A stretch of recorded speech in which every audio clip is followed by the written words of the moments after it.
Welcome to a story you've never heard like this before.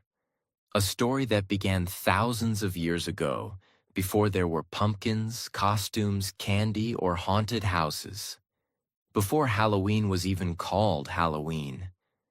Back when bonfires lit the night, people wore animal skins to scare off ghosts, and they believed the spirits of the dead could walk the earth. This is not a fictional story. This is the real history of Halloween. A story filled with ancient secrets, forgotten rituals, powerful transformations, and the truth behind what we now call the spookiest night of the year. But wait. This is not just a history lesson. This is also an amazing way to improve your English. So if you are learning English, if you want to improve your listening, your vocabulary, your fluency, then this story is perfect for you, because I will speak slowly, clearly, emotionally, and explain every detail in simple English, so you can learn English in a powerful way while enjoying an epic story that will blow your mind. You will never see Halloween the same way again. Let's begin. Part 1. The origins of Halloween, before it was called Halloween. The story of Halloween begins more than 2,000 years ago. Not in America, not in Hollywood, not in supermarkets or haunted houses. It begins in a land of fog, forests, and fire.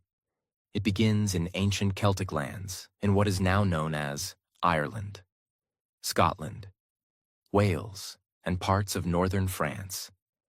These ancient people were called the Celts, pronounced Celts, and they didn't have Instagram or iPhones.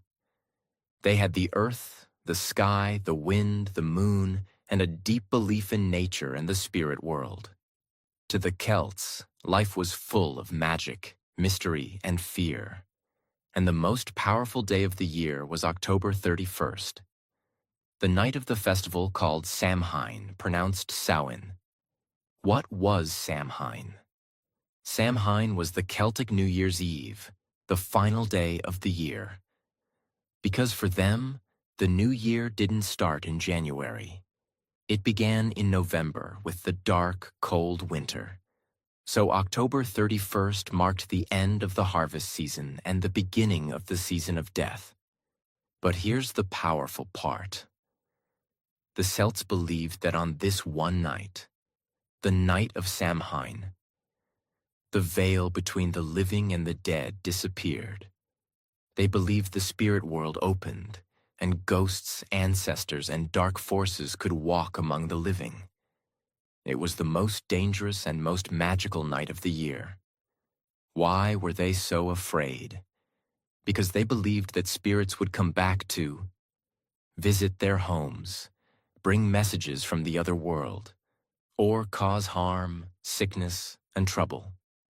So the Celts had to protect themselves, but they didn't have garlic or crosses or horror movies. They used fire, rituals, disguises, and offerings to survive the night. On Samhain night, giant sacred bonfires were lit on the hills. People believed that fire could scare away evil spirits. Everyone from the village would come together. They would bring the bones of animals and throw them into the flames. That's actually where the word bonfire comes from. Bone fire. They also believed the fire had cleansing powers. It could protect the land, the crops, the families, and prepare them for the cold, deadly winter. Now here's something really fascinating. On this night, people wore animal skins, skull masks, and dark cloaks. Not to party, but to confuse the spirits. They believed that if they dressed like ghosts or wild creatures, the real spirits would leave them alone. So the first Halloween costumes were not fun. They were for survival. The Celts also prepared special foods for Samhain, like apples, nuts, and baked goods. But not for themselves. They left them outside their homes as offerings to the spirits, hoping to make peace. They also believed in fortune-telling, that on this night you could see visions of your future, your marriage, even your death. At the center of it all were the Druids, the Celtic priests. They were like spiritual leaders, magicians, and scientists all in one. They believed they could communicate with spirits, see the future, and perform secret rituals to protect the tribe. They wore long robes, carried staffs, and were deeply respected and feared. During Samhain, they led the ceremonies, lit the fires, and made sacrifices. Sometimes animals, and in rare stories, even humans, to please the gods of nature and death. It's easy to laugh today. But for the Celts, this was real. They didn't celebrate Halloween for fun. They survived it. So far, we've seen how Samhain was the sacred Celtic festival, a night when the dead returned, the bonfires roared, and people tried to survive the spirit world. But then, everything changed, because around 43 AD, the most powerful empire in the world arrived in Celtic lands, the Romans. They were rich, advanced, and brutal. They didn't believe in Celtic gods. They brought their own gods, own rituals, own traditions. And slowly, Rome took control of the land. But here's the interesting part. The Romans didn't erase Celtic traditions completely. They didn't destroy Samhain. They merged it with their own festivals. This is where Halloween began to transform. The Romans brought two important festivals that blended with Samhain. 1. Feralia, the Roman Day of the Dead. Feralia was a day to honor the spirits of dead ancestors. People made offerings, flowers, food, wine, and asked for peace from the dead. It took place in late October, almost the same time as Samhain. So when the Romans came, they said, "Wait, you believe the dead return on this night? So do we." The two worlds began to blend. 2. Pomona, the goddess of fruits and trees. Pomona was the Roman goddess of fruit, trees, and harvests. Her symbol was the apple, which is why apples became a symbol of Halloween later. Romans celebrated Pomona around the same time as Samhain. This led to the tradition of bobbing for apples, a strange and fun Halloween game that has a very old meaning. We'll talk more about it in next part. So now we have Samhain plus Feralia plus Pomona, a fusion of Celtic fear, Roman ancestors, and fruit harvest. This mixture created something new, powerful, and strange. But it didn't stop there. By the year 300 to 400 AD, a new power was rising: the Christian Church. They wanted to spread Christianity across Europe, and they had a big problem. The Celtic and Roman traditions were still strong, especially the dark, magical pagan rituals like Samhain.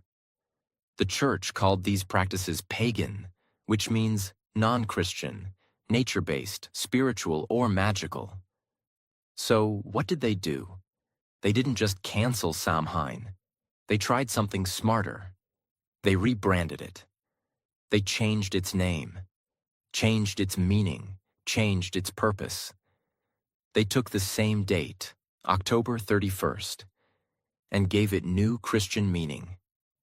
In the 7th century, the Church created a holiday called All Saints' Day, also called All Hallows' Day, on November 1st.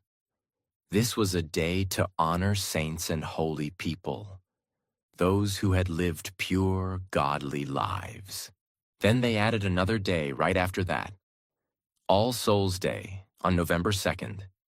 This was a day to pray for all souls, especially those stuck in purgatory, a place between heaven and hell, where souls waited for forgiveness. So now, the Church gave people 3 holy days: October 31st, the eve of All Hallows; November 1st, All Hallows' Day, Saints; November 2nd, All Souls' Day, These days became known as Hallowmas, a 3-day festival of the dead, the saints, and the afterlife. And that's where the name came from. All Hallows Eve, Halloween, Halloween. So Halloween is not just one day. It was part of a spiritual war between old pagan beliefs and the Christian church. But did it work? Did people forget Samhain? Not really. The church tried to control the holiday, but people didn't forget the old ways. They still lit bonfires. They still wore costumes. They still believed the dead could return. The difference? Now the holiday had two faces. One, a religious face, honoring saints and praying for souls. Two, a folk face, celebrating old traditions, spirits, and seasonal change. In many villages, the lines between religion and folklore blurred. People went to church in the morning and danced around fires at night. For hundreds of years, Halloween remained mostly in Europe. It was never really big in England because Protestants rejected Catholic superstitions like Halloween and All Saints' Day. But when Irish and Scottish immigrants came to America in the 1800s, they brought their Halloween traditions with them. Let's go back for a moment. Because before Halloween became the Halloween we know, it had some very strange, mysterious, and powerful rituals. Here are just a few real things people did between the 1500s and 1800s on Halloween night. Soul cakes, the first trick or treating. Poor people and children would go door to door singing, "A soul cake. A soul cake. Pray for a soul and I'll give you a cake." In return, they received small round cakes made with spices and raisins. This was called souling, and it was the first version of trick-or-treating. Instead of candy, they got cakes. Instead of jokes, they offered prayers for the dead. Turnip lanterns. Before pumpkins. Before Americans used pumpkins, Irish people carved faces into turnips. Yes, turnips. And placed candles inside. Turnip lanterns were meant to scare away evil spirits. The same idea as costumes and fire. Apple games. Finding love. Many Halloween games were not scary. They were about romance. In one tradition, a girl would peel an apple in one long piece and throw the peel over her shoulder. The peel was said to form the first letter of her future husband's name. In another game, a girl would stare into a mirror at midnight, holding a candle, to see the face of her future lover. But sometimes, people claimed they saw a skull instead. Halloween became a night of reading tea leaves, throwing nutshells into the fire to predict the future, hiding rings in cakes, believing that dreams on Halloween night would come true. In many ways, Halloween was a magical night of personal destiny.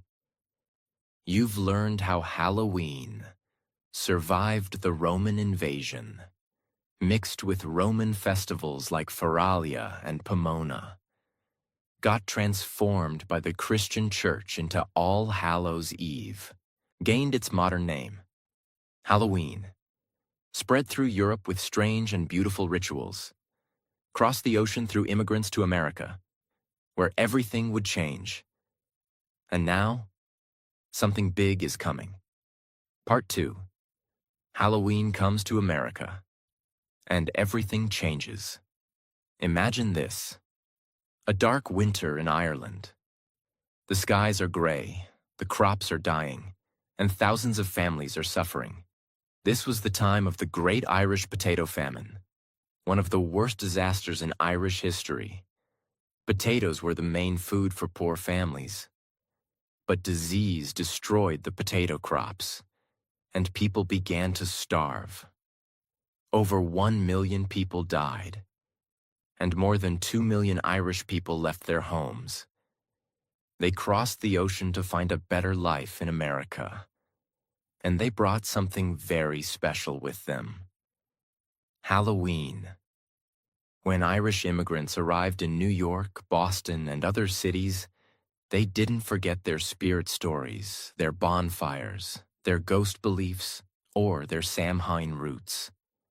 They still believed in wandering spirits, protective lanterns, costumes to confuse the dead, and fortune-telling games with apples and candles. But now, in America, those traditions began to change because the world around them was different. There were new neighbors, new cultures, new ideas, so Halloween began to transform again. Let's explore how, in the late 1800s, kids in America began doing something strange on Halloween night. They would dress up, wear creepy masks, and go door to door. But instead of asking for candy, they caused mischief. They knocked over trash cans. They stole gates. They smeared soap on windows. They filled mailboxes with flour. It was called Mischief Night, and it was becoming a huge problem. So what did the adults do? They came up with a brilliant idea. Let's give the children something fun, so they won't destroy the neighborhood. That's when trick-or-treating started to evolve. By the early 1900s, Halloween became more community-focused. Instead of letting kids run wild, cities began organizing safe activities, parades, costume contests, pumpkin carving events, and finally, going house to house for candy. It was no longer about fear and spirits. It became about fun and sweets. Candy companies saw the opportunity, and they jumped in. By the 1950s, Halloween had officially become the second biggest candy-selling holiday in America, right after Christmas. Children would walk through neighborhoods with bags or buckets saying, "Trick or treat." And most houses gave them chocolates, lollipops, gum, caramels, marshmallows, and more. Trick-or-treating became the heart of modern Halloween. Remember the turnip lanterns from Ireland? They were small, hard to carve, and kind of ugly. But in America, Irish immigrants discovered something much better. Pumpkins. Pumpkins were big, soft, round, and bright orange. They were perfect for carving faces, and they were already part of the American autumn harvest. So the jack-o'-lantern transformed from a turnip into a pumpkin. And it became one of the most iconic symbols of Halloween. This is where the name jack-o'-lantern comes from. There's an old Irish legend about a man called Stingy Jack. He was a liar, a trickster, a greedy man who cheated people, and even tricked the devil himself. One night, Jack invited the devil for a drink, but didn't want to pay. So he tricked the devil into turning into a coin. Then Jack put the coin into his pocket next to a silver cross, trapping the devil. He made a deal. "If I let you go, you must never take my soul." The devil agreed. Years later, Jack died. But God wouldn't let him into heaven because of his sins. And the devil kept his promise. He didn't take Jack to hell. So Jack was stuck, wandering in darkness forever. The devil gave him only a burning coal to light his way. Jack put the coal into a hollowed-out turnip and began walking the earth. He became known as Jack of the Lantern, Jack-o'-lantern. That's why people carved scary faces into turnips and later pumpkins, to scare away Stingy Jack and other spirits. Let's go deeper into how costumes evolved. Remember, in ancient Celtic times, people wore costumes to confuse spirits, hide their identity from ghosts, protect themselves from evil. But in America, costumes became something different. At first, they were still scary. People dressed as ghosts, skeletons, witches, demons. But as Halloween became more playful, especially for children, the costumes changed. Kids started dressing up as clowns, pirates, princesses, superheroes, cartoon characters. Costumes became a way to escape reality, become someone else for a night, express imagination and joy. Today, Halloween costumes are a mix of scary, zombies, vampires, ghosts, funny, food costumes, inflatable dinosaurs, cute, baby animals, fairy tales, creative, DIY outfits, internet memes. Halloween became a costume celebration, not just of death, but of fantasy. In the 20th century, America's love for fear entertainment grew. People wanted to feel scared, but safe. That's when haunted houses became popular.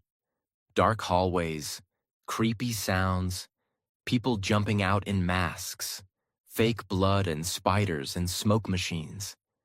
These experiences became part of Halloween fun, especially for teens and adults. Hollywood also transformed Halloween forever. In the 1970s and 1980s, horror movies exploded. Halloween, 1978. Friday the 13th. A Nightmare on Elm Street. Scream. The Exorcist. These films made Halloween feel darker, deeper, and more psychological. Suddenly, Halloween wasn't just about kids. It became a holiday for all ages, filled with fear, excitement, costumes, candy, and creativity. Today, Halloween is a combination of Celtic spirituality, Samhain, Roman customs, Feralia and Pomona, Christian rebranding, All Saints' Day. Long ago, in Europe, a witch was not always evil. In many villages, there were women who were herbal healers, midwives, helping women give birth, spiritual guides, wise women. They knew about plants, seasons, stars, and natural healing.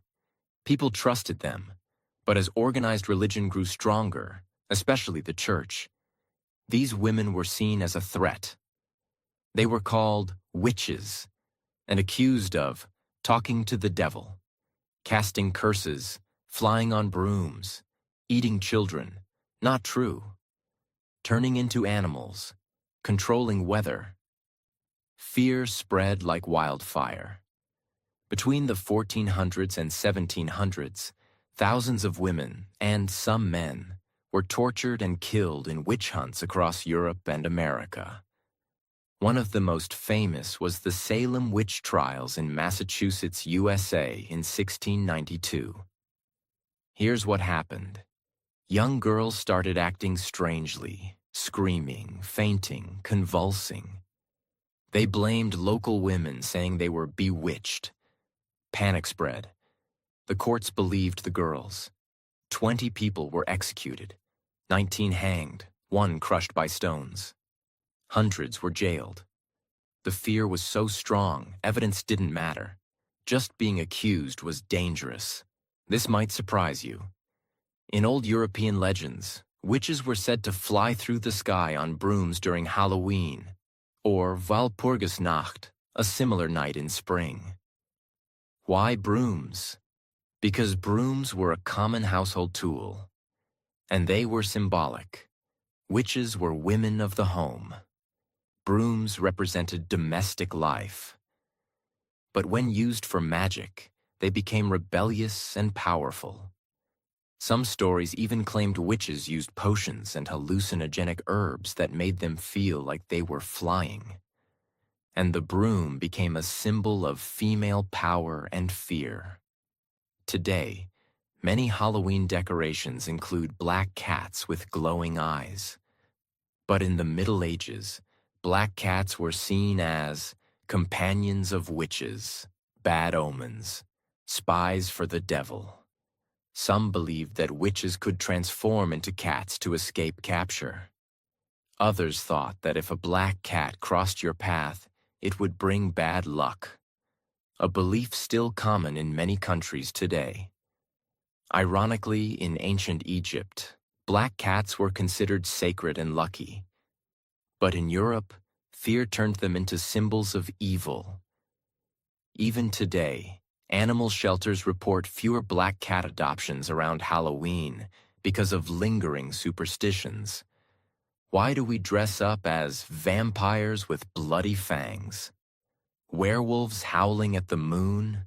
Ghosts in white sheets? These creatures all come from old European legends, and all were connected to Halloween's original fear of death and darkness. Let's explore them one by one.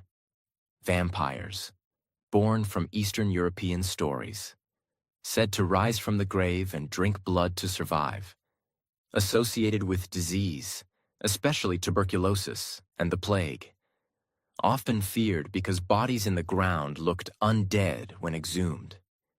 In some places, people even nailed corpses into coffins or placed stones in mouths to stop them from rising. Werewolves, humans cursed to become wolves under a full moon, connected to animal instincts, rage, and transformation, believed to be punished souls or those who made deals with the devil. They represented the fear of losing control, becoming something wild and dangerous. Ghosts, souls of the dead who couldn't rest, often appeared to warn the living or finish unfinished business. Feared because they could bring sickness or death, became central to Halloween as the veil between worlds opened. These monsters help us face fear by laughing, dressing up, and playing. That's the power of Halloween. Now let's talk about some modern Halloween fears. The kind that spread in stories, news, and rumors. These are called urban legends. Stories people share, often believing they are true, but usually based on fear and exaggeration. Poisoned candy? One of the most famous urban legends. Watch your candy. Someone might put a razor blade or poison in it. Parents in America have been scared of this for decades. But here's the truth. There are almost no real cases of strangers poisoning Halloween candy. Most reports were accidents, hoaxes, or inside jobs. But the fear was powerful, and it made Halloween feel dangerous, even when it wasn't. In the 1980s and 90s, there were fears about satanic cults performing rituals on Halloween, animal sacrifices, children being kidnapped. These fears were mostly media-driven and not based on real evidence. But they added to the dark energy myth of Halloween. Let's now leave America and explore how other countries experience October 31st. Some celebrate Halloween. Others celebrate death in completely different ways. Mexico, Dia de los Muertos, Day of the Dead, celebrated on November 1st and 2nd. Not scary. It's beautiful, colorful, spiritual. Families build altars, ofrendas with photos, candles, food, marigold flowers. They believe loved ones return to visit. People paint their faces as skulls, but with love, not fear. It's a celebration of memory, not horror. Japan, Obon Festival, in August. Not on Halloween, but similar in spirit. Families clean graves, light lanterns, and welcome spirits of ancestors. It's peaceful and respectful. Italy, Spain, France celebrate All Saints' Day and All Souls' Day. People go to cemeteries, leave flowers, more religious than playful. Germany. Some people hide knives so spirits won't hurt themselves. China. The Hungry Ghost Festival is similar, held in late summer. Philippines. Pangangalulua is similar to souling. Kids sing for prayers and treats. Part 3. Halloween becomes a global spectacle. The business, the media, and the modern obsession. Halloween was once a quiet night of bonfires and fear. Now it's a global celebration of fun, costumes, candy, and commerce. How did that happen? Let's break it down step by step, because behind the ghosts and pumpkins is a massive industry. Today, Halloween is one of the biggest commercial holidays in the world, especially in the United States. In fact, Americans spend over $12 billion every year on Halloween.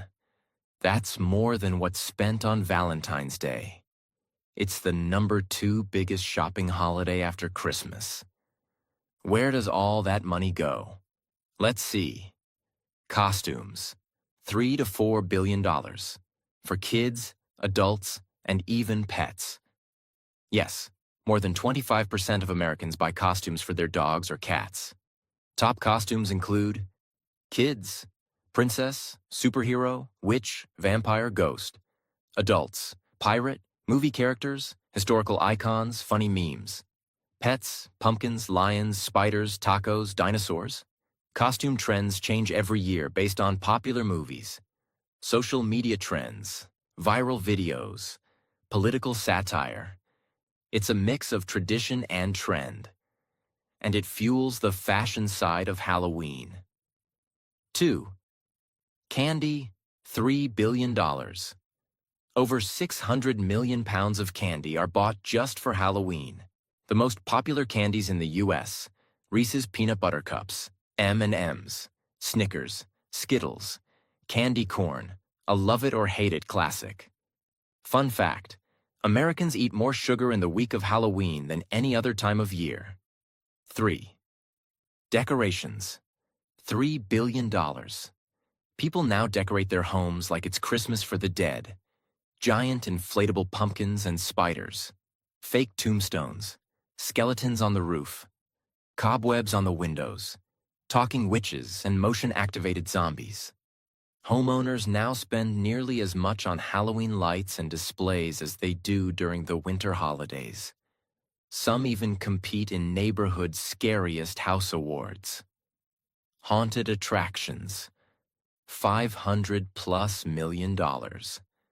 Across America and Europe, you'll find haunted houses, haunted hayrides, ghost tours, zombie escape rooms, horror theme park nights. Some of these events are small and local, but some are huge productions with actors, fog machines, sound effects, animatronics, and film-level makeup. Examples: Universal Studios Halloween Horror Nights, Knott's Scary Farm in California, the 13th Floor Haunted House chain. People pay big money to feel scared on purpose. It's the adrenaline business. 5. Pumpkin industry, $700 million. Pumpkin patches, pumpkin pies, pumpkin spice lattes. Autumn becomes a season of orange. Farmers sell millions of pumpkins, not just for eating, but for jack-o'-lantern carving, front porch decoration, fall festivals and fairs.